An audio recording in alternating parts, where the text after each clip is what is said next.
वो व्यक्ति से रूप से अपना अनुमोदित पाठ सभा पटल पर प्रस्तुत कर सकते हैं। माननीय गृह मंत्री जी।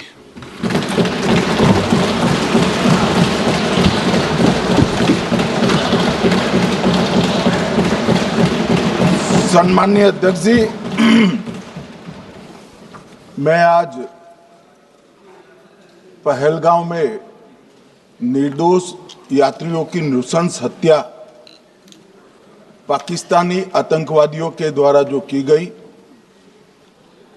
और उसके जवाब में देश के प्रधानमंत्री जी ने दृढ़ इच्छा शक्ति का परिचय कराते हुए ऑपरेशन सिंदूर की सेना को परमिशन दी और हमारे वीर जवानों ने सटीकता बहादुरी के साथ पाक स्थित आतंकवादी अड्डों को चूर चूर करने का काम किया। वो घटना पर जो बहस हो रही है, इसमें हिस्सा लेने के लिए मैं खड़ा हुआ। माननीय अध्यक्ष जी, सबसे पहले पहलगांव में जो नृशंस हत्या की गई निर्दोष नागरिकों की, धर्म पूछकर उनको मारा गया, इनके परिवार के सामने मारा गया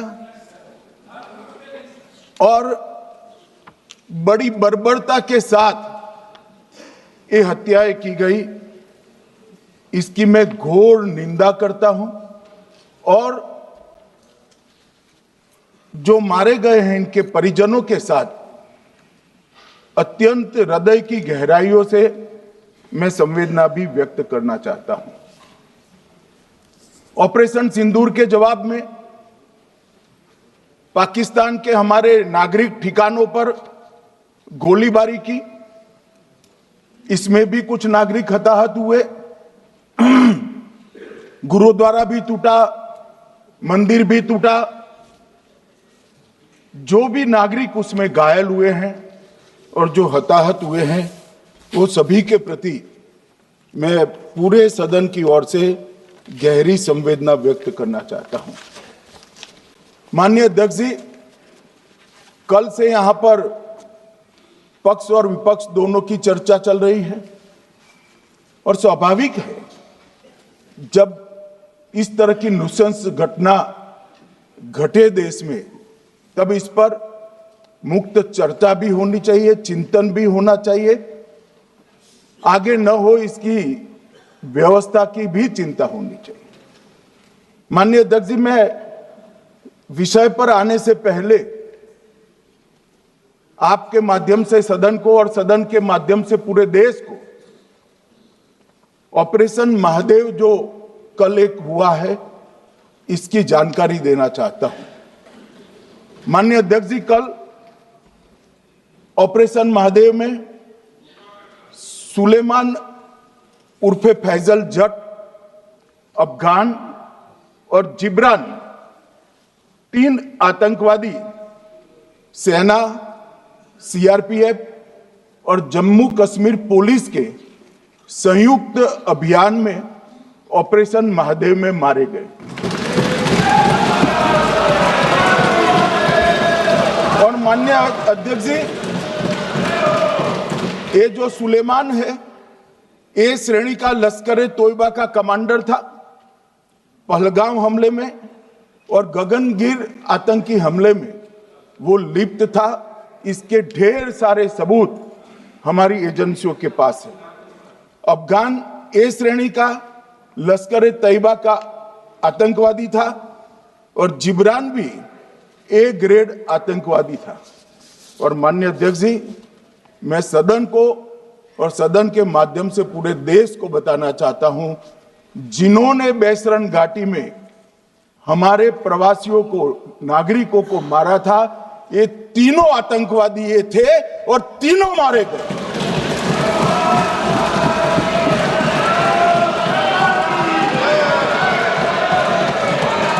और मान्यवर, मैं आज इस सदन के मैं आज इस सदन के माध्यम से सेना के पैरा 4 सीआरपीएफ के सारे जवान जो अभियान में शामिल थे और जम्मू कश्मीर पुलिस के जो जवान थे वो सभी को सदन और पूरे देश की ओर से बहुत बहुत साधुवाद देना चाहता हूं। माननीय अध्यक्ष जी, मैं इस ऑपरेशन महादेव के बारे में थोड़ा डिटेल में बताना चाहूंगा। ऑपरेशन महादेव की शुरुआत 22 मई 2025 को, एक प्रकार से तो जिस दिन हत्या हुई थी उसी दिन रात को 22 मई 2025 को हुई। जिस दिन हत्या हुई थी उसी दिन रात को एक सुरक्षा मीटिंग की गई थी जम्मू कश्मीर में। ये पूछ रहे थे, कोई गए नहीं, सिर्फ राहुल गांधी गए। अब आपकी आंख कौन से चश्मे से देख रही है मुझे मालूम नहीं। माननीय अध्यक्ष जी, 1 बजे हमला हुआ, मैं 5:30 बजे श्रीनगर में उतर चुका था। माननीय अध्यक्ष जी, अरे सुनो सुनो, मैं बताता हूं ना 22 में, सुनो ना प्लीज, धैर्य रखकर सुनो, हमने आपको नहीं टोका है, सुनना पड़ेगा भाई, ऐसे नहीं चलेगा। माननीय अध्यक्ष जी, नहीं, पर बैठे बैठे मत बोलिए आप भी। माननीय अध्यक्ष जी, माननीय अध्यक्ष जी, 23 अप्रैल को टिप्पणी मत करिए। एक सुरक्षा मीटिंग की गई। सभी सुरक्षा बल, सेना, CRPF, BSF, Jammu Kashmir police, और सबसे पहले उसमें निर्णय किया गया कि जो नृशंस हत्यारे हैं वो देश छोड़कर पाकिस्तान भाग न पाए, इसकी हमने पुख्ता व्यवस्था की और भागने नहीं दी। 22 मई को आईबी के पास एक ह्यूमन इंटेल आई और एक क्षेत्र के अंदर, दाची गांव क्षेत्र के अंदर आतंकवादियों की उपस्थिति की सूचना मिली। आईबी और सेना द्वारा दाचीकाम क्षेत्र में अल्ट्रा सिग्नल कैप्चर करने के लिए जो इंस्ट्रूमेंट हमारी एजेंसियों ने बनाए हैं, इसके द्वारा इस सूचना को पुख्ता करने के लिए मई से 22 जुलाई तक लगातार प्रयास किए गए। ठंड में ऊंचाइयों पर हमारे सेना के अधिकारी पैदल इनके सिग्नल प्राप्त करने के लिए घूमते रहे, आईबी के अफसर भी घूमते रहे, सीआरपीएफ भी घूमती रही, और मान्यवर 22 जुलाई को हमें सफलता मिली। सेंसर्स के माध्यम से आतंकवादी होने की पुष्टि मिल गई। तब 4 पैरा जो हमारी सेना का एक हिस्सा है, उसकी नेतृत्व में 4 पैरा के जवान, सीआरपीएफ के जवान और जम्मू कश्मीर पुलिस के जवान मान्यवर एक साथ ये आतंकवादियों को घेरने का काम किया। सेना, सीआरपीएफ, जम्मू कश्मीर पुलिस की मीटिंग भी की गई। जो 5 ह्यूमन एसेट्स थे उनको भी वहां भेजा गया, और कुल मिलाकर कल जो ऑपरेशन हुआ, इसमें हमारे निर्दोष नागरिकों को मारने वाले तीनों आतंकी मौत के घाट उतार दिए। मान्यवर, तीनों के नाम मैंने बताए हैं, सुलेमान उर्फे फैजल जट, अफगान और जिब्रान।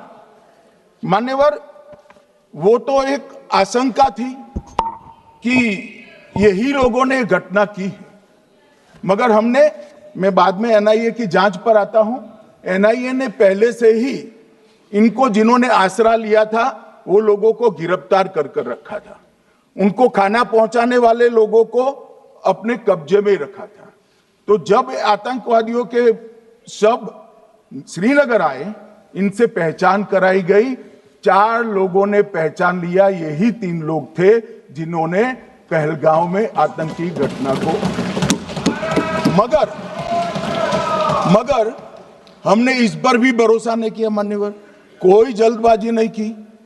हमने जो आतंकी घटना स्थान से कारतूस मिले थे, वो कारतूस का एफएसएल रिपोर्ट पहले से करा कर रखा था और चंडीगढ़ सेंट्रल एफएसएल के अंदर बैलिस्टिक रिपोर्ट के आधार पर उनका रिपोर्ट तैयार था। जब ये कल आतंकवादी मारे गए, इनकी 3 राइफलें पकड़ी गई। एक M9 अमेरिकन राइफल थी और 2 AK-47 राइफल थी। जो कारतूस मिले थे वो भी M9 और AK-47 के भी थे, मगर हमने इससे भी संतोष नहीं माना। ये राइफलों को एक विशिष्ट विमान के द्वारा कल रात को 12 बजे चंडीगढ़ पहुंचा गया और पूरी रात फायरिंग कर कर इसके भी खाली खोखे जनरेट किए गए। 2 खोखों का मिलान किया गया, राइफल की नाली और निकले हुए खोखों का भी मिलान हो गया। तब ये तय हो गया कि इन्हीं 3 राइफलों से हमारे निर्दोष नागरिक मारे गए। और मान्यवर, आज मैं सदन को बताते हुए बहुत खुश हूं। मोदी जी ने ऑपरेशन सिंदूर कर आतंकवादियों को जिन्होंने आतंकवादियों को भेजा था, उनके आकाओं को जमीन में मिलाने का काम किया था। सेना और सीआरपीएफ ने वो आतंकवादियों को भी समाप्त कर दिया। और मान्यवर,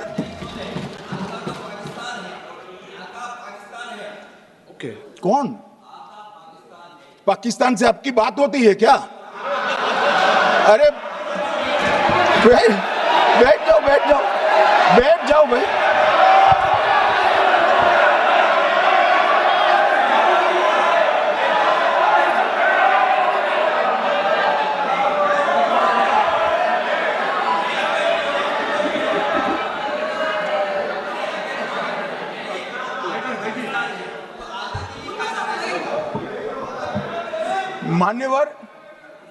मान्यवर, मैं बताता हूं कैसे इनके आका मारे गए, वो भी नाम के साथ बताता हूं, जगह के साथ बताता हूं, घंटे, मिनट और सेकंड के साथ बताता हूं। मान्यवर, मैं तो अपेक्षा करता था कि जब ये सूचना सुनेंगे पक्ष विपक्ष में खुशी की लहर दौड़ जाएगी, मगर ये स्याही पड़ गई इनके चेहरे। ये क्या है मान्यवर? किस तरह की पॉलिटिक्स? भाई, आतंकवादी मारे गए, आपको इसका भी आनंद नहीं है?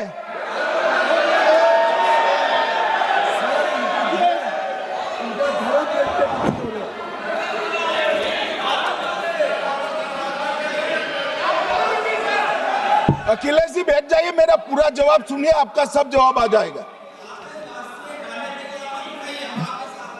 भाई, आप आतंकवादियों का धर्म देखकर दुखी मत होइए।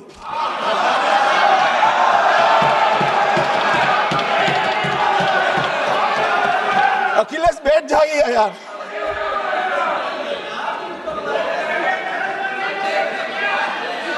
अखिलेश जी बैठ जाइए।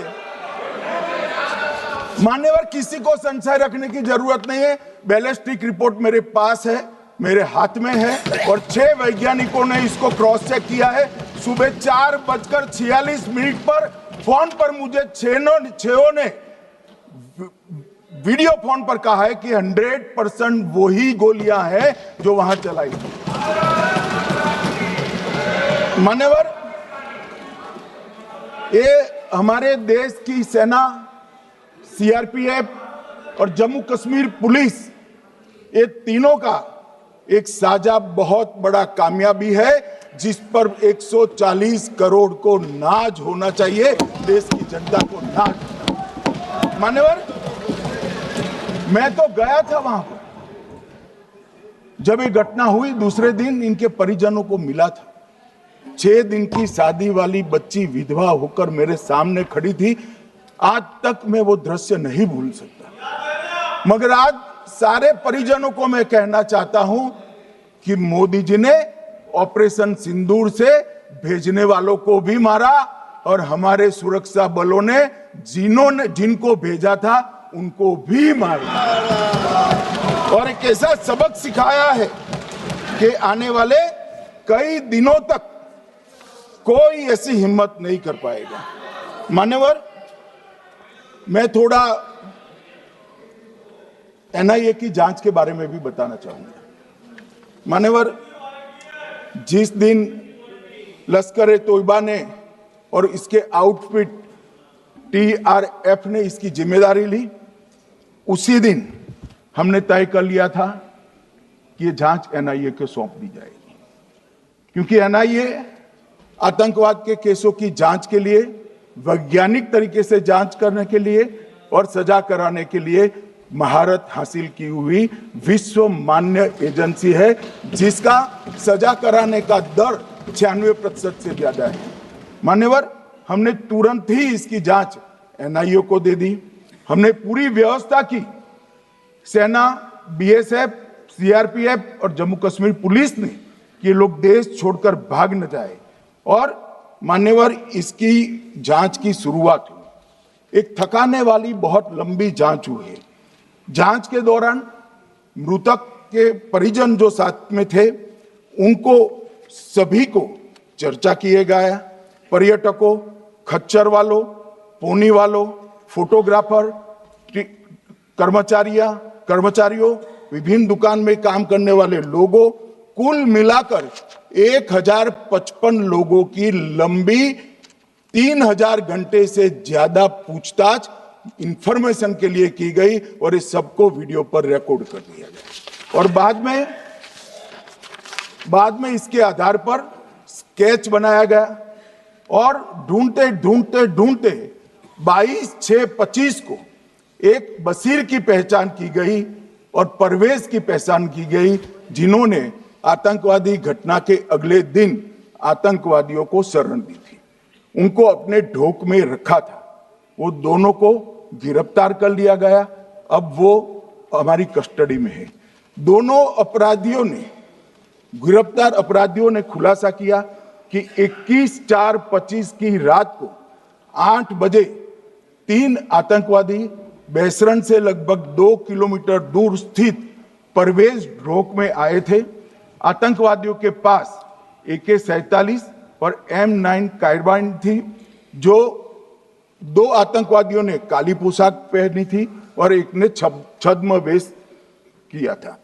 खाना खाया, चाय पी और ढोक से निकलते वक्त कुछ खाना, नमक, मिर्च और मसाले लेकर वो चले गए। मान्यवर, उस वक्त हमने जिन खोखों को रिकवर किया था, इसको हमने चंडीगढ़ FSL में टेस्टिंग के लिए भेज दिया। और जब चंडीगढ़ FSL में टेस्टिंग के लिए भेजा गया तो वही राइफल से एप्को आतंकी हमला हुआ था, वो भी निश्चित हुआ। तो आज इसके साथ साथ दूसरे एप्को आतंकी हत्या को अंजाम देने वाले आतंकियों का भी इसके साथ ही समाप्ति हुई है, उनको मार दिया गया है। मान्यवर, और इसके बाद में स्केच बनाया गया। गिरफ्तार किए गए दोनों आरोपियों की माता जो थी, इन्होंने ये तीनों आतंकियों के मृतदेहों को पहचान लिया है। दोनों आतंकवादी घटना में साथ लेने वाले उनके साथियों ने भी पहचान लिया है। और अब उसकी FSL की पुष्टि भी आज सुबह 4 बजे हो गई थी।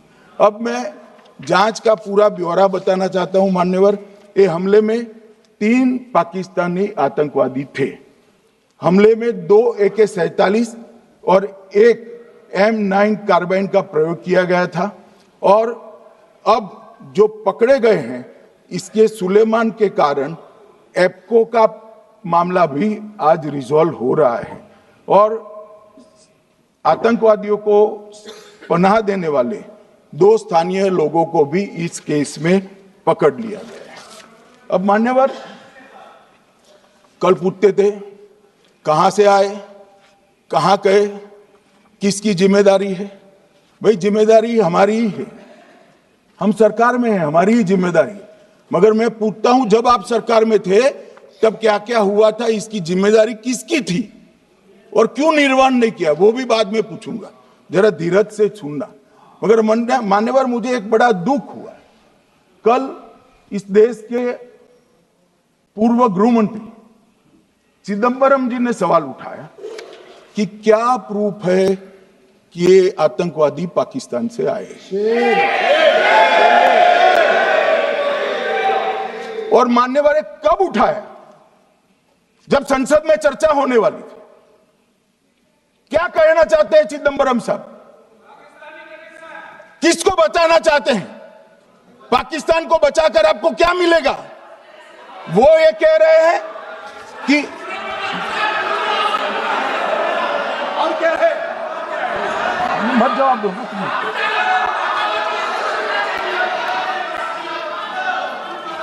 मान्यवर हमारे पास, मैं आज चिदंबरम साहब को कहना चाहता हूं, मैं आज चिदंबरम साहब को आपके माध्यम से कहना चाहता हूं, हमारे पास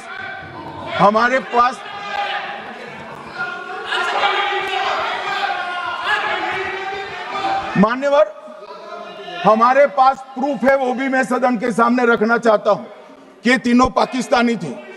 3 में से 2 के पाकिस्तान के वोटर नंबर भी आज हमारे पास उपलब्ध है। मान्यवर ये राइफलें हैं, ये राइफलें भी हमारे पास उपलब्ध है।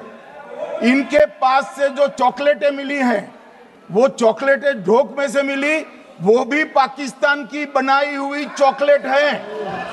मान्यवर ये कहते हैं कि पाकिस्तानी नहीं थे, इसका मतलब पूरी दुनिया के सामने इस देश का एक पूर्व गृह मंत्री पाकिस्तान को क्लीन चिट दे रहा है।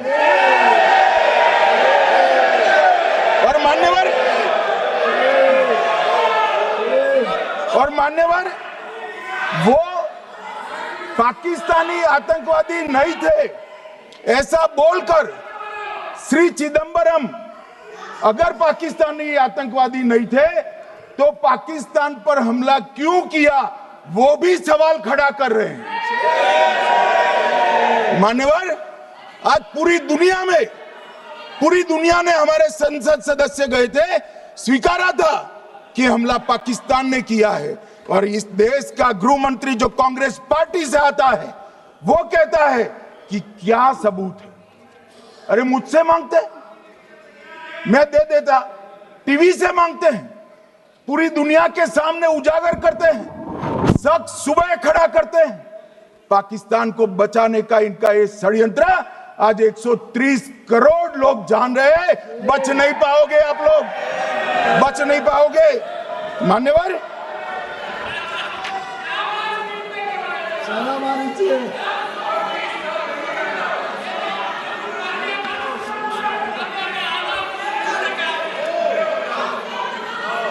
मान्यवर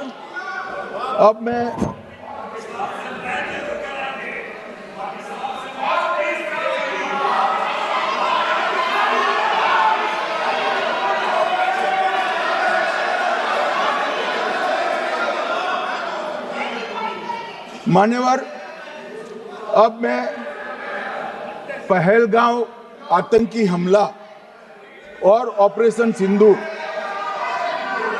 ये दोनों घटनाक्रम के लिए मान्यवर ये अभी से थक जाते हैं।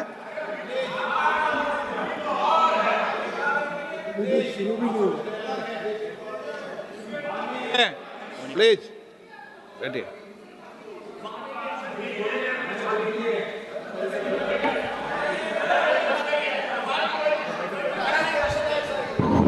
मान्यवर मैं आपके माध्यम से कहना चाहता हूं, थोड़ा धैर्य रखे भैया, अभी तो शुरू हुआ है, अभी तो शुरू हुआ है। मान्यवर मैं पहलगांव आतंकी हमला और ऑपरेशन सिंदूर के बारे में पूरा घटनाक्रम बताना चाहता हूं। कल ढेर सारे सवाल उठाए। वैसे तो मुझे लगता था कि कल रक्षा मंत्री जी के भाषण के बाद शायद कांग्रेस पार्टी सपोर्ट में भाषण देना शुरू करेगी, और अगर थोड़ी बहुत जनता की इच्छा की परख होती तो वो ही करते, मगर नहीं करा, क्योंकि रक्षा मंत्री जी ने बहुत बारीकी से ऑपरेशन सिंदूर की सफलता, इसकी जरूरियात, इसकी प्रासंगिकता और इसके परिणाम, इसके बारे में बहुत अच्छे तरीके से सदन के माध्यम से पूरी देश की जनता के सामने रखा जाए। मगर फिर भी उन्होंने बहुत सारे सवाल किए। अब सवाल किए हैं तो मुझे जवाब देना भी पड़ेगा, उनको सुनना भी पड़ेगा। मान्यवर, मैं पूरा घटनाक्रम बताना चाहता हूं। मान्यवर, 22 अप्रैल को पहलगांव में आतंकवादी हमला हुआ। इसमें 26 लोग मारे गए, 25 भारतीय और 1 नेपाली नागरिक। हमने उसी वक्त मैं श्रीनगर जाने के लिए निकल गया। रात को ही सुरक्षा बलों की मीटिंग कर ये भाग न पाए इसकी व्यवस्था की। माननीय मोदी जी ने 23 और 30 अप्रैल को सीसीएस की मीटिंग चेयर की। ये कह रहे हैं, मैं आज बताना चाहता हूं कि सीसीएस की 23 अप्रैल की मीटिंग में क्या हुआ। सबसे पहला कांग्रेस पार्टी का ब्लंडर था सिंधु जल संधि, इसको स्थगित करने का काम नरेंद्र मोदी जी ने। हमने अटारी के माध्यम से एकीकृत जांच चौकी जो चलती थी उसको बंद कर दिया। पाकिस्तानी नागरिकों के सार्क वीजा को सस्पेंड कर सभी को वापस पाकिस्तान भेजने का काम किया। पाकिस्तान स्थित उच्चायोग में रक्षा, सैन्य, नौसेना के सलाहकारों को अवांछनीय व्यक्ति घोषित किया।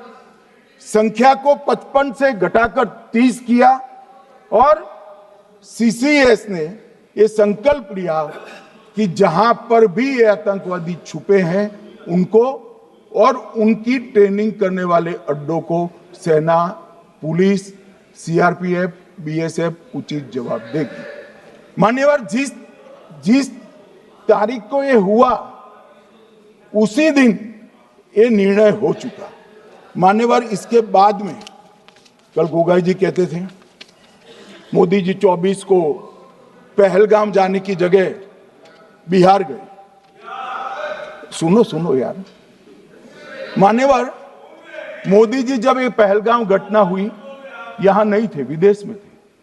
आने के बाद तुरंत सीसीएस बैठक की और मोदी जी जिस दिन बिहार गए उस दिन पहलगाम में कुछ नहीं, कोई नहीं था, सिर्फ राहुल गांधी थे। सारे लोग चले गए थे, सारे लोग वहां से अपने अपने ठिकाने पर चले गए थे। मगर इन्होंने एक बात कही, उस पर मेरी आपत्ति है। मान्यवर, उन्होंने कहा 24 अप्रैल को चुनावी भाषण किया। मान्यवर, देश का नेतृत्व करने वाले देश के प्रधानमंत्री की फर्ज होती है कि देश की संप्रभुता पर, देश के नागरिकों पर अगर ऐसा जघन्य हमला होता है तो जनता की भावनाओं के अनुरूप जवाब देना चाहिए। मान्यवर, मैं आज आपकी परमिशन से मोदी जी के बिहार भाषण के कुछ अंश पढ़ना चाहता हूं। कोट अनकोट है। 22 अप्रैल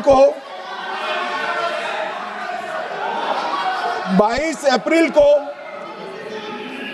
पहलगाम का यह हमला केवल निहत्थे पर्यटकों पर नहीं बल्कि पूरे भारत की आत्मा पर एक दुस्साहसपूर्ण प्रहार है। आतंकवाद के प्रति दृढ़ और कड़ा रुख, आतंकियों और इसके हमले की साजिश रखने वालों की कल्पना से भी बढ़कर उनको सजा दी जाए। मान्यवर, महत्वपूर्ण है आतंकियों और इसकी साजिश रचने वाले दोनों को।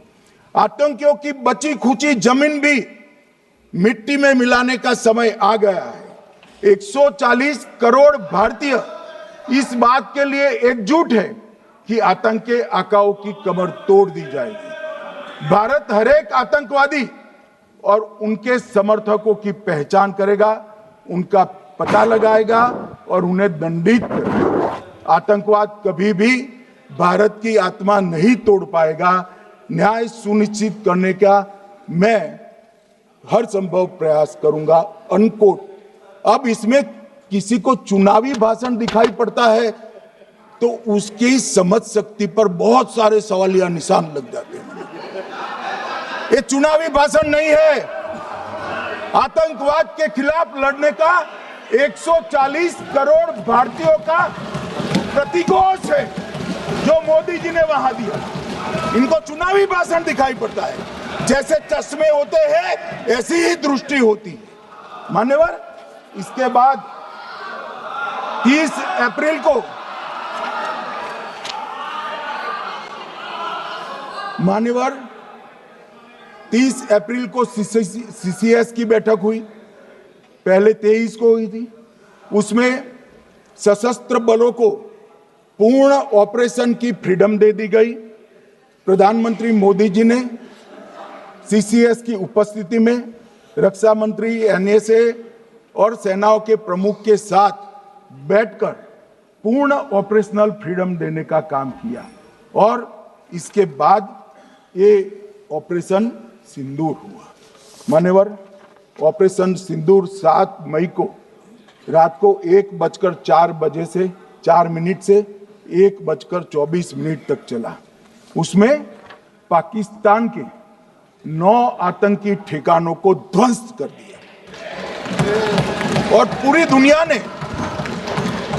दुनिया ने इसके दृश्य देखे। साहब, इससे बड़ा संयमित हमला नहीं हो सकता। आजकल दुनिया में युद्ध चल रहे हैं, हम देख रहे हैं, बच्चे मर रहे हैं, महिलाएं मर रही, निर्दोष मर रहे। हमने 9 आतंकी अड्डों को समाप्त किया, परंतु एक भी सिविलियन नहीं मारा गया, केवल और केवल आतंकी मारे गए।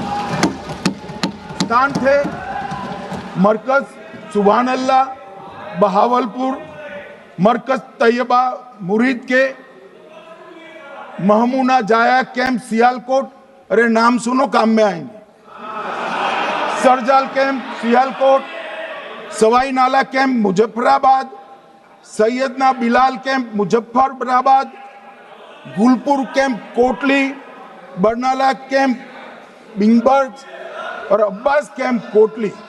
मान्यवर, सर्जिकल स्ट्राइक और एयर स्ट्राइक में हमने पाक ऑक्यूपाई कश्मीर में ही हमला किया, एक प्रकार से भारत के हिस्से पर ही हमला किया।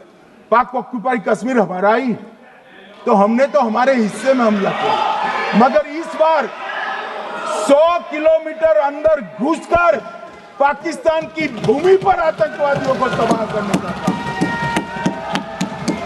और मान्यवर, ये आतंकी वो के ठिकानों पर हमला हुआ, इसमें मारा कौन गया? हाफिज मोहम्मद जमील जैसे मोहम्मद के प्रमुख मौलाना मसूद अजहर के बहनोई, मुदस्सर खादियान मरकज तैयबा मुरीद का प्रमुख, याकूब मलिक जेएम पदाधिकारी, मोहम्मद हमसा जमील जेएम ऑपरेटिव, मोहम्मद यूसुफ अजहर गंभीर रूप से घायल था, फिर मारा गया, जैसे मोहम्मद का आमिर, मोहम्मद हसन खान गंभीर रूप से घायल था, फिर मारा गया, जेएम ऑपरेटिव मोहम्मद हसन गंभीर रूप से घायल हुआ, अब्दुल मलिक, खालिद अबू अक्स और नोएम मलिक, इनका कोई पता ठिकाना नहीं। और मान्यवर, ये पूछते थे मुझे कल कि पहलगांव के दोषी कहां गए, वो पहलगांव के दोषी कहां गए? ये जो मैंने, अरे सुनो ना यार, ये जो 10 मैंने नाम पढ़े हैं, इसमें से 8 ये चिदंबरम एंड कंपनी के समय में आतंकवादी घटना घटाने वाले लोगों को नरेंद्र मोदी जी ने मारा।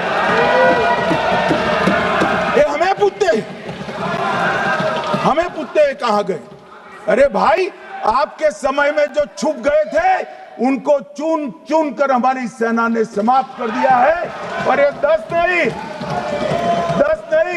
कल राजनाथ जी घबराते घबराते बोले हैं, अब ऑथेंटिक शब्द का है, मैं बढ़ा नहीं सकता, मगर कम से कम 100 लोगों को हमारी सेना ने समाप्त, 100 से अधिक लोगों को हमारी सेना ने समाप्त करने का काम। मान्यवर, और इस पर भी गर्व नहीं कर सकते आप, इस पर भी गर्व नहीं कर सकते।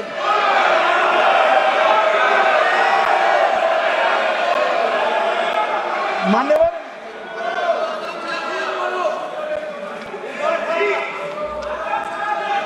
मान्यवर 7 मई को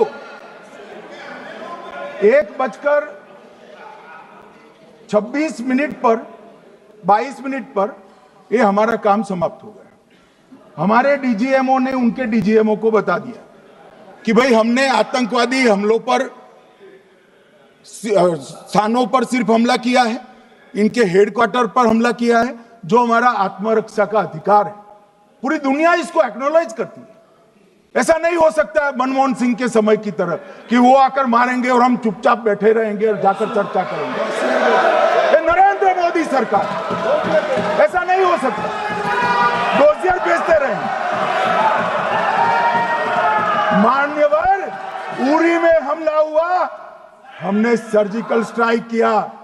पहलगाम में हमला हुआ, एयर स्ट्राइक करा, और अरे पुलवामा में हुआ, एयर स्ट्राइक करा, और पहलगाम में हमला किया। 100 किलोमीटर अंदर जाकर 9 अड्डों और 100 से ज्यादा आतंकवादियों को समाप्त। मान्यवर, अब देखिए, हमने तो हमला किया था पाकिस्तान स्थित टेररिस्ट ठिकानों पर। अब पाकिस्तान से गलती हो गई।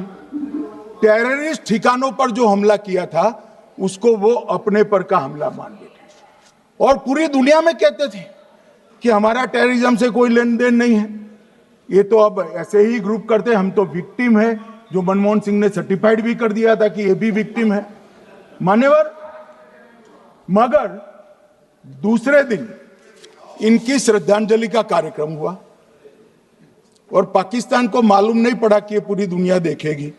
सेना के आला अफसर उनके नमाजे जनाजा में उपस्थित हुए, उनके जनाजे को कंधा दिया और ये सारे आतंकवादियों के जनाजे के जुलूस के अंदर पाकिस्तानी सेना, इनके अफसर, आईएसआई के अफसर, वहां की पुलिस के अफसर अश्रुभीनी आंख के साथ जुड़े थे। और मान्यवर, ये सिंदूर ने पाकिस्तान को पूरी दुनिया में एक्सपोज कर दिया कि पाकिस्तान के अंदर टेररिज्म स्टेट स्पॉन्सर्ड टेररिज्म है।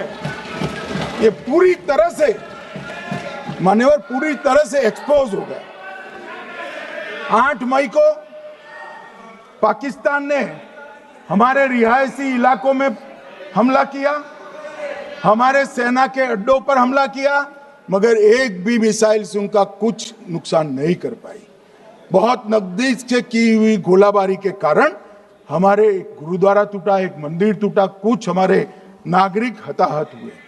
और दूसरे दिन 9 मई को मोदी जी ने सेना को हुक्म दिया, एक मीटिंग करी, राजनाथ जी, मोदी जी, एनएसए, सेना के सारे अध्यक्ष, और जवाब देने का तय किया और उनके 11 एयरबेस को क्षतिग्रस्त करने का काम किया। मान्यवर, 8 एयरबेस इतने सटीक तरीके से तोड़े गए, पाकिस्तान की पूरी एयर डिफेंस सिस्टम धरी की धरी रहेगी, कुछ नहीं कर पाई। नूर खान चकलाला एयरबेस तोड़ दिया गया, मुरीद तोड़ दिया गया, सुगुर्दा तोड़ दिया गया, रफीकी तोड़ दिया गया, रहीम यार खान तोड़ दिया गया, जकोबाबाद तोड़ दिया गया, सुक्कुर और भोलारी भी तोड़ दिया। और सुक्कुर, लाहौर, अरिफवाला, चुनेन, जकोकाबाद और नया चोर, ये 6 रडार सिस्टम भी उनके पूरी तरह से ध्वस्त कर दिए। 2 surface to air guided weapon Lahore और ओकारा में इनका जखीरा भी समाप्त कर दिया गया। और मान्यवर,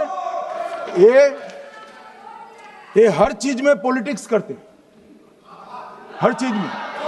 जब उन्होंने हमारे रिहायशी इलाकों पर हमला किया, फिर भी हमने इनके रिहायशी इलाकों पर हमला नहीं किया, सिर्फ इनके एयरबेस और एयर डिफेंस सिस्टम को निशाना बनाया और उनकी आक्रमण करने की क्षमता को पंगु कर रख दिया।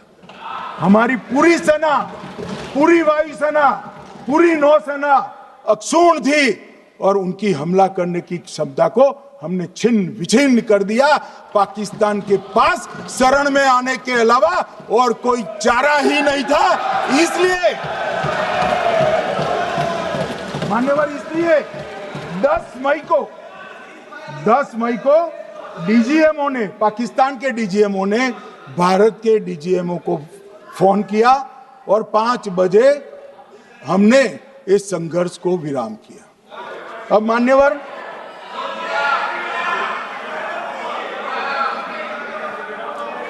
ये लोग कल सवाल उठा रहे थे कि इतनी अच्छी पोजीशन में थे, आपने युद्ध क्यों नहीं किया? युद्ध के कई परिणाम होते हैं मान्यवर, करना न करना वो सोचकर करना पड़ता है। मगर मैं इसी देश के इतिहास से कुछ घटनाएं बताना चाहता हूं। 1948 में मान्यवर, कश्मीर में हमारी सेनाएं निर्णायक बढ़त पर थी। सरदार पटेल ना बोलते रहे, जवाहरलाल नेहरू जी ने एक तरफा युद्ध विराम कर दिया। और मान्यवर, मैं बड़ी जिम्मेदारी के साथ कहता हूं, मैं इतिहास का विद्यार्थी हूं। पाक ऑक्यूपाई कश्मीर का अगर अस्तित्व है तो जवाहरलाल नेहरू जी की ये युद्ध विराम के कारण है। इसका जिम्मेदार जवाहरलाल नेहरू है। मान्यवर, 1960 में सरदार पटेल ने विरोध किया था, गाड़ी लेकर आकाशवाणी तक गए थे, घोषणा न करते दरवाजे बंद कर दिए थे। मान्यवर, 1960 में सिंधु जल पर भौगोलिक व रणनीतिक रूप से हम बड़े मजबूत थे और उन्होंने सिंधु समझौता क्या किया? 80% भारत का पानी पाकिस्तान को दे दिया। मान्यवर, 62 के लड़ाई की बात मैं बाद में करता हूं। 65 की लड़ाई में हाजीपीर जैसे स्ट्रेटेजिक जगह पर हमने कब्जा किया था। 66 में उसको लौटा दिया गया। मैं 71 के युद्ध की भी बात करना चाहता हूं। मान्यवर, 71 में कल राजनाथ जी ने भी बताया, पूरे देश ने इंदिरा जी का समर्थन किया। उन्होंने पाकिस्तान के 2 टुकड़े कर दिए। बहुत बड़ी विजय थी भारत की और सदियों तक भारत इस विजय पर गर्व करेगा। हम सब भी करते हैं, हमें कोई आपत्ति नहीं। मगर हुआ क्या मान्यवर? युद्ध की विजय की चकाचौंध में क्या हुआ? 93 हजार युद्धबंदी हमारे पास थे, 93 हजार, और 15,000 वर्ग किलोमीटर क्षेत्र पाकिस्तान का हमारे पास था। 93 हजार युद्धबंदी, उस वक्त की पाकिस्तान की सेना का 42% और 15,000 वर्ग किलोमीटर क्षेत्र। मगर शिमला में समझौता हुआ, पाक ऑक्यूपाई कश्मीर मांगना ही भूल गए।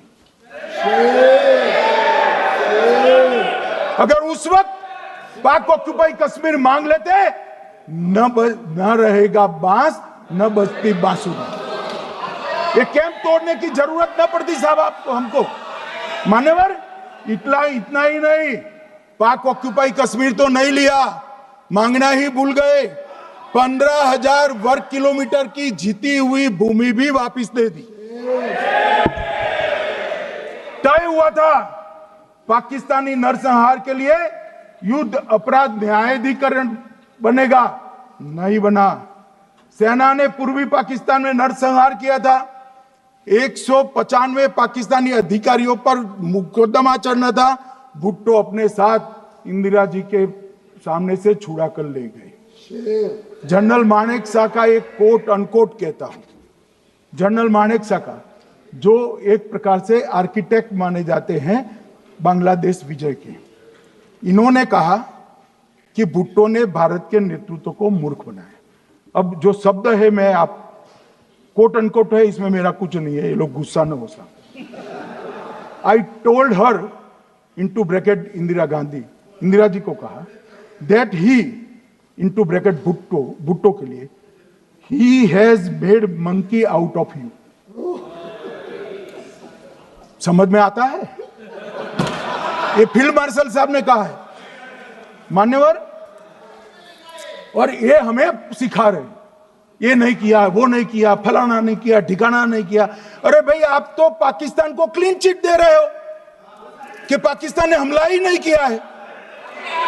क्या अधिकार है आपको पूछने का? कोई अधिकार नहीं है साहब। देखिए क्या होता है। मैंने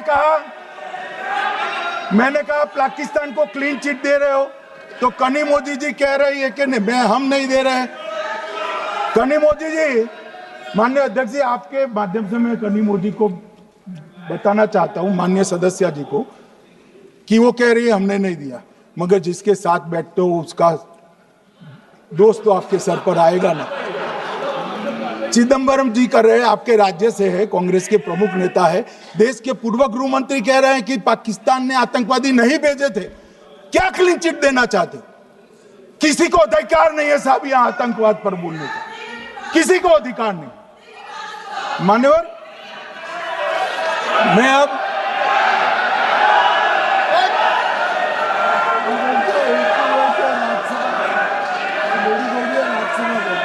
मान्यवर, मैं उनको बताना चाहता हूं, अभी आधा भी नहीं हुआ है, जरा सुनो।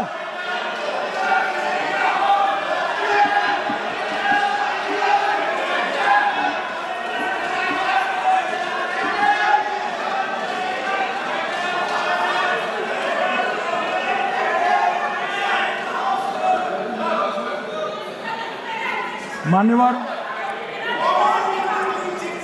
62 के चिन्ह में क्या हुआ, 62 के युद्ध में क्या हुआ? ये अभी कल कुछ कांग्रेस के सदस्य चीन का सवाल पूछ रहे थे। मैं आज पूछना चाहता हूं, 62 के युद्ध में क्या हुआ? 38,000 वर्ग मीटर, पूरा सदन ध्यान से सुने, 38,000 वर्ग मीटर अक्साई चीन का हिस्सा चीन को दे दिया गया। और वर्ग किलोमीटर ही बोला, वर्ग किलोमीटर। और मान्यवर, ऐसी ही चर्चा उस वक्त सदन में हुई। मैं तो बड़ी गंभीरता से जवाब दे रहा हूं, मुझे बोलने नहीं देते। जवाहरलाल नेहरू जी ने क्या कहा? वहां घास का एक तिनका भी नहीं उगता है, वो जगह को क्या करे। तो एक संसद सदस्य ने, नेहरू जी का सर मेरे जैसा था, महावीर प्रसाद त्यागी जी ने कहा कि आपके सर पर भी एक बाल नहीं, वो चीन बेच दे क्या? मान्यवर इस तरह से जवाब देते थे, नॉन सीरियस टाइप के जवाब। और कल गोगोई जी बड़ा बड़ा उछल उछल कर बोल रहे थे। अरे गोगोई जी, आपको मालूम है उन्होंने चीन के बारे में, आसाम के बारे में क्या क्या था? आसाम को आकाशवाणी पर बाय बाय कह दिया था। रिकॉर्डिंग है, रिकॉर्डिंग है।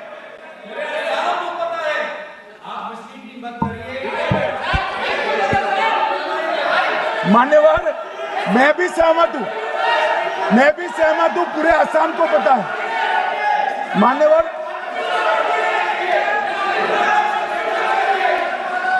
मान्यवर,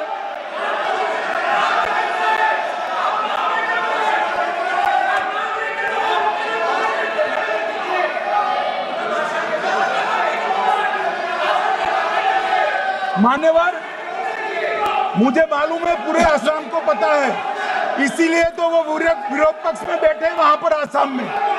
पूरे आसाम को पता है। और मान्यवर,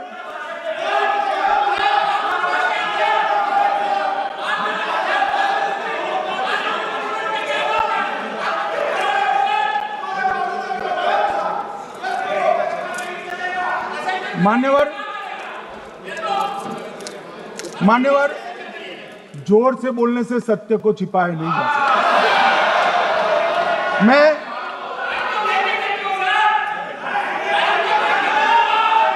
मान्यवर, मैं selected works of Jawaharlal Nehru series volume 29 पृष्ठ 231 पर से एक जवाहरलाल नेहरू जी के पत्र को कोट करना चाहता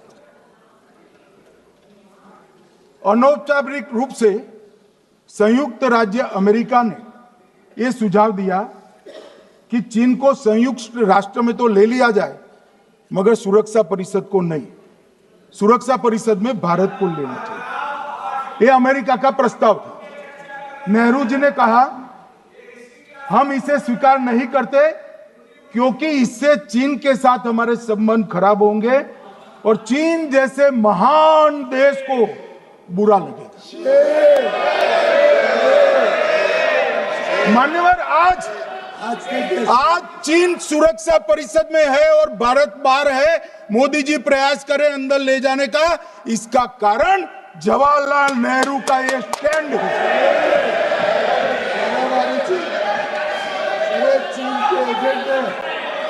और मान्यवर, ये तो पीढ़ी दर पीढ़ी चलता आ रहा है।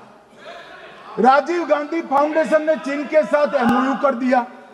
अब कहते नहीं है कि एमओयू में क्या था, ये तो बताओ भाई, क्या एमओयू किया था राजीव गांधी फाउंडेशन ने? और जब डोकलाम में हमारे सेना के जवान चीन की सेना के सामने आंख में आंख डालकर बैठे थे, वो चीन के राजदूत के साथ राहुल गांधी मीटिंग कर रहे थे। ये मान्यवर, ऐसा नहीं है। जवाहरलाल नेहरू, सोनिया गांधी, राहुल गांधी, तीन पीढ़ी तक के चीन का प्रेम उतरता जा रहा है। मान्यवर,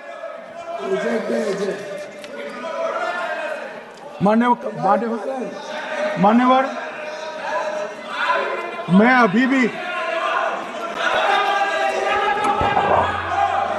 अभी भी एक बात इस महान सदन के माध्यम से देश की जनता को कहना चाहता हूं, जो मेरी मान्यता है। ये सारी आतंकवाद की जड़ पाकिस्तान है और पाकिस्तान कांग्रेस पार्टी की भूल है। पार्टीशन स्वीकार न करते, पाकिस्तान कभी न होता। इन्होंने पार्टीशन को स्वीकार कर देश को तोड़ा है। मान्यवर, कल विदेश मंत्री जी बता रहे थे शर्म अल शेख सम्मेलन का बलूचिस्तान ब्लंडर, जिसने पाकिस्तान को हमारे साथ चर्चा करने के लिए इक्वल फुटिंग पर ला दिया। मान्यवर, अब ये टेररिज्म की बात करते हैं।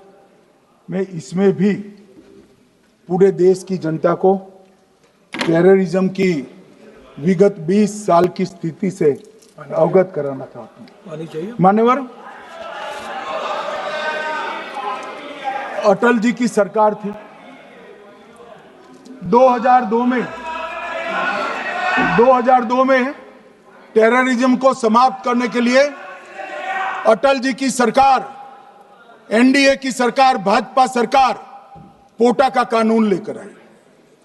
मान्यवर, मैं सदन को याद कराना चाहता हूं, पोटा कानून का विरोध किसने किया था? किसने किया? कांग्रेस पार्टी ने किया। हमारे पास बहुमत नहीं था राज्यसभा में। मजबूरन हमने कानून को गिर गया, मजबूरन संयुक्त सत्र बुलाना पड़ा और पोटा कानून संयुक्त सत्र में पारित हुआ। देश नहीं भूल सकता मान्यवर। और पोटा कानून को रोककर आज भी कांग्रेस पार्टी के नेता जब बोले तब कहे, पोटा कानून को रोककर किसको बताना चाहते थे आप? किसको बचाना चाहते थे? पोटा तो आतंकवादियों के खिलाफ था। पोटा को रोककर अपनी वोट बैंक का उल्लू सीधा करने के लिए आप आतंकवादियों को बचाना चाहते। और मान्यवर, 2004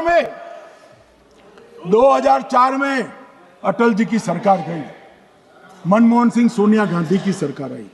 आते ही पहला काम क्या किया मान्यवर? पहली ही कैबिनेट में पोटा कानून को रद्द कर दिया। मैं फिर से पूछता हूं, किसके फायदे के लिए कांग्रेस पार्टी ने पोटा कानून रद्द किया? जवाब दीजिए जरा यहां पर। और मान्यवर, इसके बाद क्या हुआ? 2004 के दिसंबर में पोटा कानून रद्द हुआ। 2005 में अयोध्या में रामलल्ला के टेंट पर हमला हुआ, आतंकवादी मारे गए। मुंबई लोकल ट्रेन 2006-5 में रामलल्ला पर हमला, 6 में मुंबई ट्रेन में बम धमाके 187 लोग मारे गए। 2006 डोडा उधमपुर में हिंदुओं पर हमला, 34 लोग मारे गए। 2007 हैदराबाद 44 लोग मारे गए। 2007 यूपी लखनऊ वाराणसी 13 लोग मारे गए। रामपुर सीआरपीएफ कैंप वहां पर हमला हुआ 2008 में। 2008 में श्रीनगर के आर्मी के काफिले पर हमला हुआ, 10 सुरक्षा बल मारे गए। मुंबई आतंकी हमला 2008 में हुआ, 246 लोग मारे गए। जयपुर में 8 बम धमाके हुए, 64 लोग मारे गए। 2008 में अहमदाबाद में 21 बम धमाके हुए, 57 लोग मारे गए। दिल्ली में 2008 में 5 धमाके हुए, 22 लोग मारे गए। और पुणे की जर्मन बेकरी 17 लोग मारे गए। वाराणसी में 10 में धमाका हुआ, 11 में मुंबई में 3 धमाके हुए, 27 लोग मारे गए। अब मैं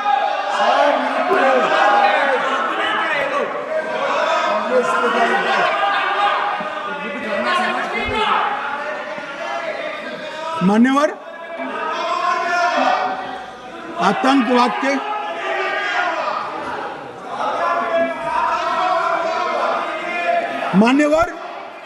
आतंकवाद के खिलाफ लड़ाई होती, कभी वो हमला करते हैं, मगर सवाल ये है कि इन्होंने 5 से 11 के बीच में 27 जघन्य हमले किए, 1000 के करीब लोग मारे गए। आपने क्या किया? क्या किया आपने? जवाब दीजिए, क्या किया? और मैं राहुल गांधी जी को चैलेंज देना चाहता हूं, इन्होंने इस आतंकवादी हमलों के खिलाफ उनकी सरकार ने जो कदम उठाए, यहां खड़े रहकर हिम्मत से बताए देश की जनता को। कुछ नहीं किया मान्यवर। ये यहां से आतंकवादियों की फोटो पाकिस्तान भेजते रहे, डोजियर भेजते रहे। और मान्यवर ये कहते हैं कि आपके समय में भी हमले हुए। मैं उनको अंतर समझाना चाहता हूं, वो देख नहीं पा रहे।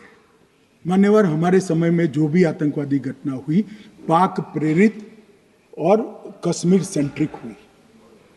देश के हिस्से में 2014 से 2025 तक एक भी घटना नहीं हुई है मान्यवर।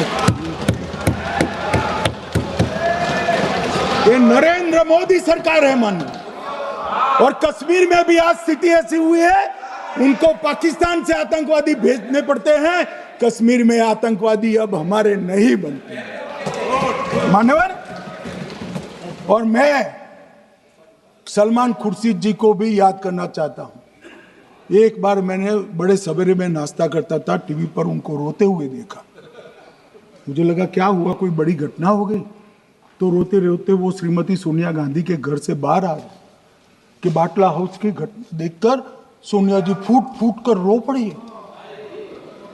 अरे रोना था तो शहीद मोहन शर्मा के लिए रोते, बाटला हाउस के आतंकवादियों के लिए रोना आता है। और मान्यवर हमें पूछते हैं कि आपने क्या किया। कोई अधिकार नहीं है पूछने का, कोई अधिकार नहीं है मान्यवर। और ये हमें पूछते थे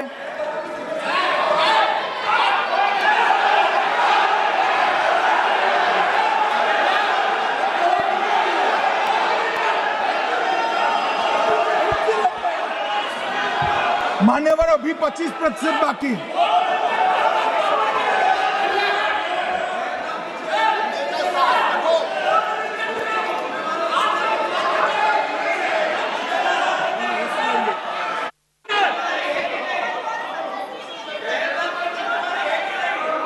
बैठिए, जवाब दे रहे हैं ना आपका, जवाब दे रहे हैं आपका।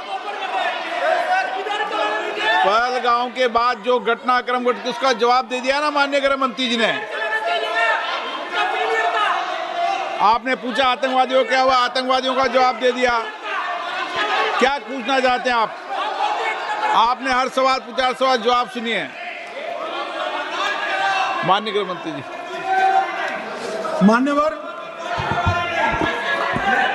मान्यवर, इन लोगों को कल ऐसा था कि ये जो बहसरन के गुनहगार है वो पाकिस्तान भाग गए, तो बड़े आवाज से पूछते थे भाग गए भाग गए भाग गए, गृह मंत्री क्या करता है, जिम्मेदारी ले। हमारी तो सेना ने ठोक दिया, सीआरपीएफ ने ठोक दिया। मान्यवर, अब मेरा तो जवाब बनना ना देता है ना वो मांगना बनता है, मगर मैं उनको कुछ पूछना चाहता हूं।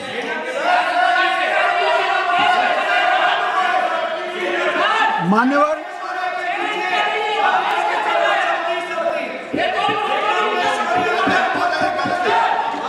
प्लीज, मारेगी तो सेना ही ना, सेना अब ऐसे भी मारेगी ना, तो वो भी ये कह रहे हैं सेना और सीआईएसएफ ने मारा।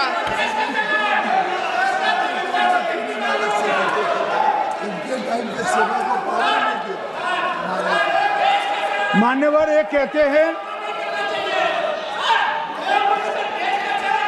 साहब इसको बिठाओ जरा।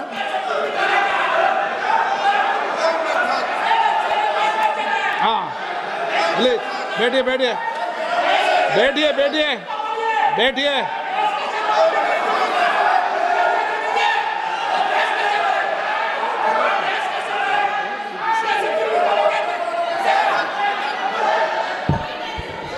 सबको मान्यवर, ये लोग मुद्दा उठाना चाहते हैं तो जरूर उठाए। मैं आज सुबह ही सलमान खुर्शीद जी का वो इंटरव्यू मेरे मोबाइल में रिजर्व कर आया हूं। आप जब भी कहोगे ये पूरे टीवी पर बताने के लिए मैं तैयार हूं। सेव कर आया हूं। इनकी इच्छा है तो कल एक समय तय करिए, यहां बता दीजिए चारों टीवी में, और देश की जनता भी देख लो।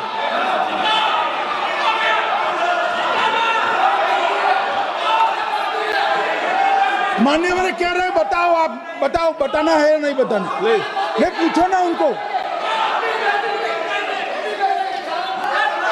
Please please.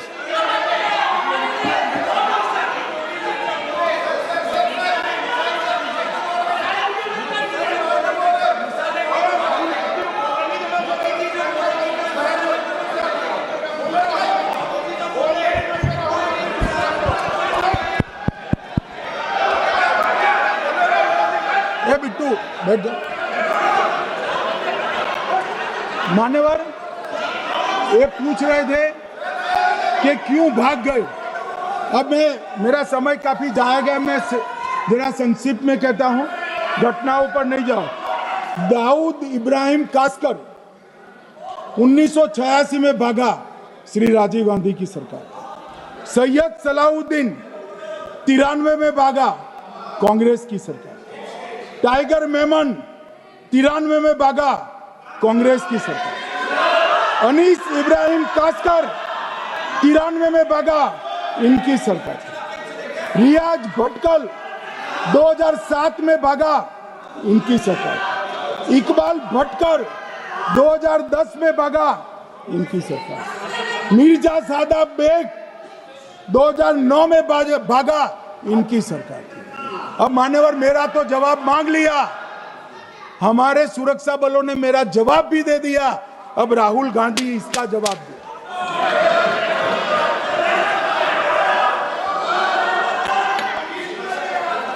मान्यवर, अब मैं कश्मीर के विषय में मैं बात करना चाहता हूं। कल कहते थे कि गृह मंत्री ने भाषण किया था कि 370 की कलम जाएगी तो आतंकवाद कम हो जाएगा। क्या हो मान्यवर, मेरा हिसाब देना बनता है। हम भारतीय जनता पार्टी के कार्यकर्ता हैं, ये नरेंद्र मोदी जी की सरकार है, हम जवाबदेह होते हैं जनता के प्रति, संसद के प्रति और देश के हितों के प्रति। मैं आज देश की जनता के सामने 2004 से 14 और 2015 से 25 10-10 साल का लेखा जोखा रखना चाहता हूं। 2004 से 14 में अखंड सोनिया मनमोहन की सरकार थी 10 साल की, और 15 से 25 अखंड रूप से नरेंद्र मोदी जी की सरकार। कश्मीर में टेरर इंसिडेंट 7,217 हुए थे 2004 से 14 में। 70% की कमी के साथ 2150 हो गए 1525। नागरिकों की मृत्यु 2004 से 14 में 1770 हुई, 2015 से 25 में कम होकर 357 हो गई, 80% की कमी। सिक्योरिटी फोर्सेस की मृत्यु 1060 हो गई उस वक्त, और हमारे समय में 542 हुई, और टेररिस्टों की मृत्यु में 123% की वृद्धि हुई। ये हमें पूछ रहे हैं क्या हुआ? आंकड़े से भाग नहीं सकते भाई, आंकड़े से भाग नहीं सकते। और अब मैं कहता हूं कि धारा 370 ने कश्मीर में आतंकवादी इकोसिस्टम को नष्ट कर दिया है, जिस धारा 370 को आपने इतने साल तक बचा कर।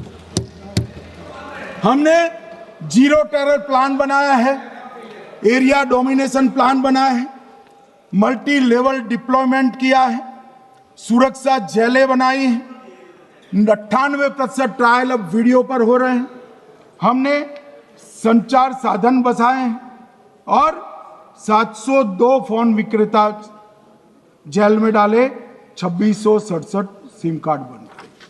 हमने, एक जमाना था साहब 10-10 हजार लोगों के जनाजे निकलते थे, पूरे देश ने घटनाएं देखी होगी, बुरहान वानी मर गए, फला मर गए, ढिका मर गए, 10-10 हजार। अब जो मारा जाता है उसको वही दफना दिया जाता है। किसी भी आतंकवादी को उसका महिमा मंडन करने के लिए जनाजे की इजाजत नरेंद्र मोदी के शासन में नहीं। मान्यवर, आतंकवादियों के सगे वाले और समर्थक चुन चुन कर हमने नौकरियों से निकाले, पासपोर्ट रद्द कर दिए हैं, गवर्नमेंट कॉन्ट्रैक्ट रद्द कर दिए हैं, 75 से ज्यादा आतंकी समर्थकों को कोर्ट से ऑर्डर लेकर सरकार से बर्खास्त कर दिया गया है। बार काउंसिल उनके समर्थकों से भरी थी, सस्पेंड कर नया लोकप्रिय चुनाव हमने कराया है। मान्यवर, कई संगठन बैन करे, मैं बाद में बताता हूं। विशेष यूएपीए अदालतें बनाई हैं, लगभग मार्च 22 से 25 के बीच में यूएपीए के 2267 मामले हमने जब्त किए हैं, दर्ज किए हैं, 374 कुर्की की है। और परिणाम क्या है मान्यवर? ये पूछ रहे हैं परिणाम क्या है? शुतुरमुख वृत्ति से अगर मिट्टी में सर रखकर बैठोगे तो कुछ नहीं, सूर्य भी नहीं दिखेगा। मान्यवर, परिणाम आया है। पहले ऑर्गेनाइज टॉन्ट पेल्टिंग साल की 2654 होती थी एवरेज इनकेस में। कितनी मान्यवर? 2654 पथराव होते हैं, 2024 में 0 हो गए। मान्यवर, ऑर्गेनाइज हड़ताल पाकिस्तान से ऐलान करते थे, घाटी बंद रहती थी। पाकिस्तान की भी हिम्मत नहीं है, घाटी में भी हिम्मत नहीं है। इनके समय में साल में 132 दिन घाटी बंद रहती थी, अब ऑर्गेनाइज हड़ताल 3 साल से 0 है। मान्यवर, टॉन्ट पेल्टिंग में नागरिकों की मृत्यु हर साल 112 होती थी, 3 साल से नागरिकों की मृत्यु 0 है। मान्यवर, जख्मी होते थे 6235 लोग टॉन्ट पेल्टिंग में, आज 0। मान्यवर, आज मैं बताता हूं, एक समय में हुर्रियत के नेताओं को यहां वीआईपी ट्रीटमेंट मिलता था, हुर्रियत के साथ चर्चा करते थे, और ये हुर्रियत वाले आते थे, रेड कारपेट पूरा रोड खाली कर सीधा आता था, और मनमोहन सरकार के दूत इनके साथ चर्चा करते थे। सारे हुर्रियत के कंपोनेंट हमने बैन कर दिए हैं, सारे जेल की सलाखों के पीछे। हम कोई हुर्रियत से बात करना नहीं चाहते। मैं सदन में नरेंद्र मोदी जी की नीति दोहराना चाहता हूं। हुर्रियत टेररिस्ट संगठनों के आउटफिट है, हम इनसे बात नहीं करेंगे। हम अगर किसी से बात करेंगे तो घाटी के युवाओं के साथ बात करेंगे, हुर्रियत के साथ बात। मान्यवर, चुनाव के दौरान डर का माहौल होता था, अब 98.3% मतदान हुआ पंचायत चुनाव। कांग्रेस की बंद बहिष्कार का समय बंद हो गया। सेपरेटिस्ट बात करना चाहते थे, अब वो नहीं कर सकते। और मान्यवर, 2019 के बाद हमने कितने संगठन बैन करे, मैं बोलना चाहता हूं, थोड़ा समय चाहिएगा मान्यवर।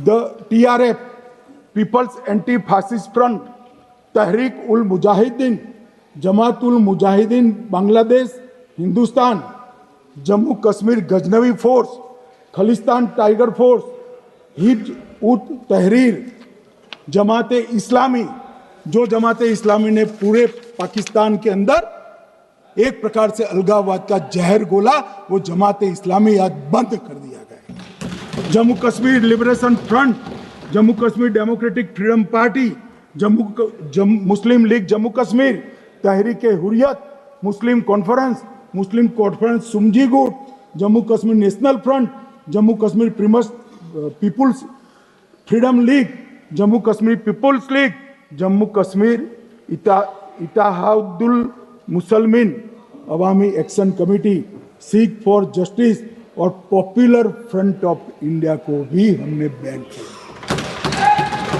और ये शांति ऐसे नहीं हुई है। और ये कहते हैं कि एक भी घुसपैठ नहीं होती है। कभी गए हो आप पाकिस्तान? तो कई बार गए हो गए आप सीमा पर गए हो? पाकिस्तान तो कई बार गए हो, फिर से बोलता हूं, सीमा पर गए हो, सीमा के माध्यम से पाकिस्तान गए हो। हमारे जवानों की कठिनाई देखो साहब, -43 डिग्री में पहाड़ पर रहकर नदी नालों के बीच में चौकी करते हैं। कोई घुस गया तो क्या हुआ? कोई घुस गया, वो बचेगा नहीं। यहां हम उसको या तो अरेस्ट करेंगे या तो एनकाउंटर में वो मारा जाएगा, बचेगा कोई नहीं। इनको सीमा की भौगोलिक कठिनाइयां मालूम नहीं।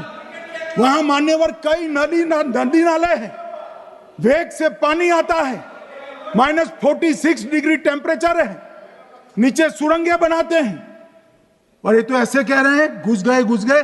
अरे भाई, आपके मन में तो, आपके समय में तो घुसने की जरूरत ही नहीं थी। आप बुलाते थे वीजा देकर, क्यों घुसेंगे?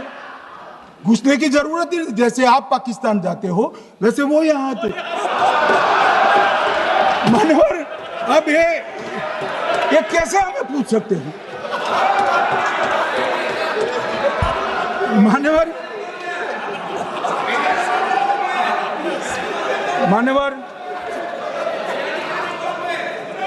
मैं समझ रहा हूं, मान्यवर मैं समझ रहा हूं, पोटा का विरोध करने वाले को नरेंद्र मोदी की आतंकवादी विरोधी नीति नहीं पसंद आई। मैं समझ रहा हूं, पोटा रद्द करने वाले को नरेंद्र मोदी जी की एंटी टेरर नीति पसंद नहीं आई। मैं समझ रहा हूं, टेररिस्टों का बचाव कर वोट बैंक बनाने वालों को एक कोई नीति पसंद नहीं आएगी। मानवर, इसका विरोधी होना है। परंतु मैं आज एक बात यहाँ सदन के सामने आपके माध्यम से सदन को और दुनिया को बताना चाहता हूँ। मानवर, ये नरेंद्र मोदी सरकार है, टेररिज्म के खिलाफ हमारी जीरो टॉलरेंस की नीति है, ऑफर है, और हम विजयी हो। और मान्यवर, मैं फिर से अंत में ऑपरेशन महादेव में जुड़े हुए सेना, CRPF और जम्मू कश्मीर पुलिस के सभी जवानों को 2 हाथ जोड़कर प्रणाम कर बहुत बहुत साधुवाद।